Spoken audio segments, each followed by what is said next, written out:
What's up, everybody? Welcome back to the Forge. It's been a while since I've done a video, I know, but I'm excited to do this one because I'm going to be turning this 2-inch ball bearing into a kitchen knife. Idea will be hopefully at least a 6-inch, Santoku or Gyotu style knife. Probably mix some of the Japanese style and Western style together. So we'll see what happens, but this is a challenge that was put forth by Jay Lee's Knives over on Instagram. Jared over there, he does amazing kitchen knives. Love his chef's knives. I admire his work every time I see a post of his. So if you're not following him, you should follow him right now. But he put forth this challenge: take a 2-inch ball bearing, 52-100 steel, turn it into a kitchen knife, and we've got 4 days to do it. So I'm going to try my best. Over the weekend, I do have a couple things planned, so time's going to be pretty tight, but I couldn't pass up this challenge. I'm excited to do this and get it done. So let's see what happens and just jump right into it.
Outside the forge just a little bit, as you see there. It's not in there, but I set it outside so the dragon's breath hits it.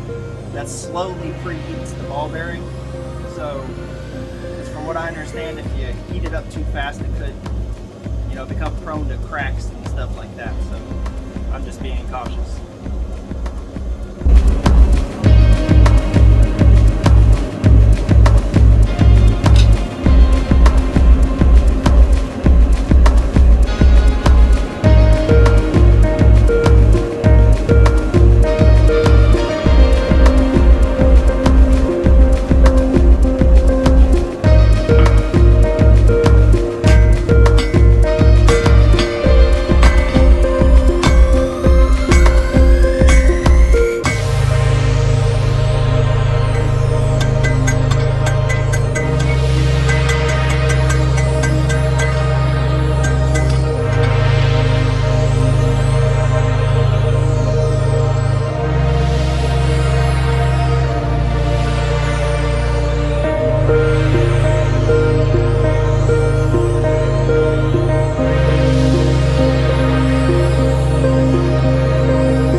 Hammer.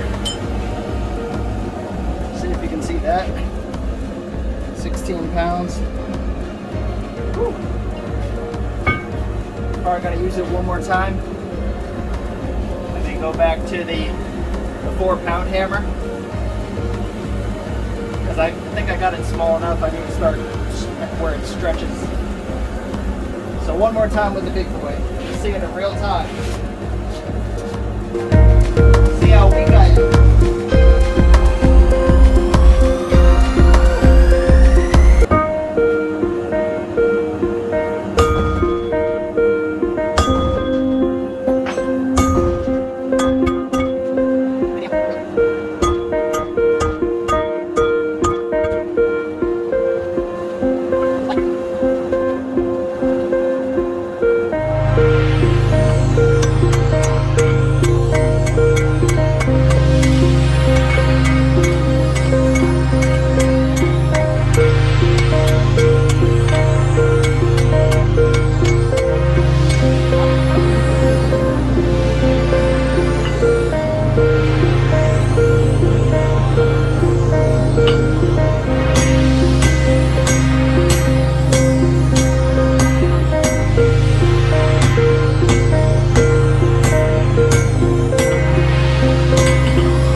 press after about an hour of forging. That's pretty tough. That's why everybody has a press.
This is my last heat.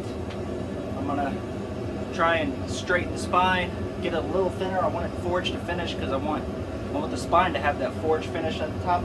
I don't want to have to grind it off because it's too thick. So I'm gonna straighten it out. I got the tang pulled out. So that angle's hot. So this should be the last heat. Maybe two more, we'll see.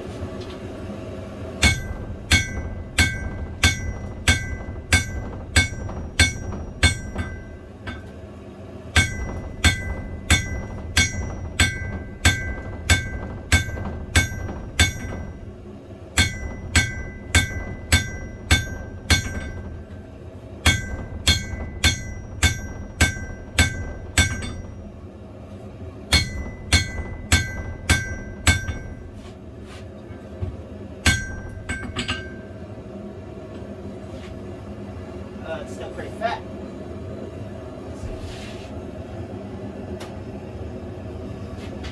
So, because of, I don't know, inexperience, I guess, I pulled out too much of the tang. My plan was to do a hidden tang.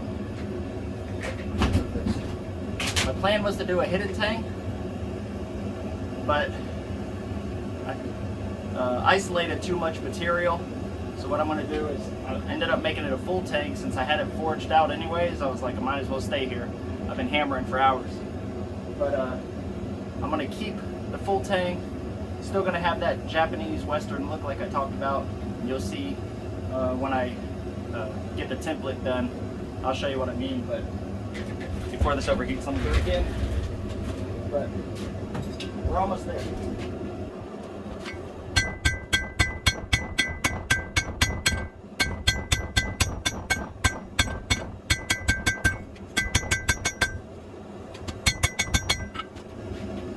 All right, well, one more heat. I'll tell you what. I flatten better on my little 2.5 pound Lily hammer here. I have a lot more control, so I flatten better with it.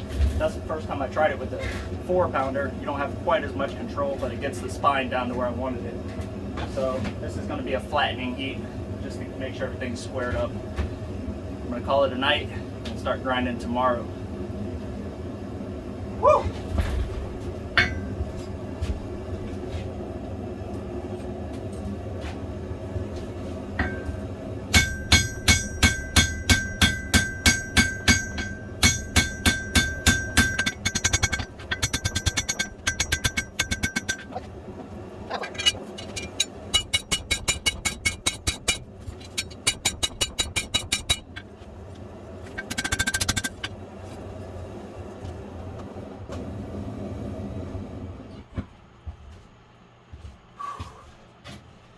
There it is.